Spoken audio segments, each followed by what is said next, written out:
جی. کل جو opposition leader ہیں عمر ایوب, انہوں نے سوال کیا چیئرمین ایف بی آر سے کہ وہ انہوں نے کہا chairman F B R Rashid Mehmood Langrial نے کہ ہم نے وہ ملیں جو کسی طرح کی ٹیکس چوری یا نان کمپلائنٹ تھی ان کے خلاف ایکشن لیا ہے اور ٹیکس میں اربوں روپے کا اضافہ کیا ہے شوگر سیکٹر 12 سے 20 ہے میرے خیال کتنی ہیں جی. سنیں نا 8 شوگر ملز اس میں انہوں نے کہا جی وہ بتائیں جن کی ٹیکس چوری یا نان کمپلائنٹ تھیں اور آپ نے پکڑی ہیں.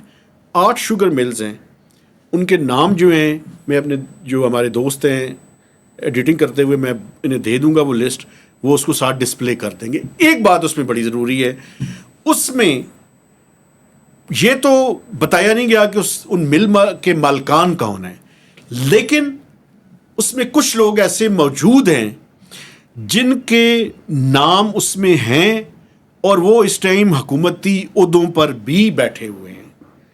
تو اب دیکھنا یہ ہے کہ کیا ایکشن ہوتا ہے. لیکن ایف بی آر نے ان پہ پینلٹی لگائی ہے, یہ نہیں بتایا کہ پینلٹی کی اماؤنٹ کتنی لگی ہے, اور دوسرا ان کے خلاف کوئی کرمنل پروسیڈنگز جو ہے وہ نہیں ہوئی.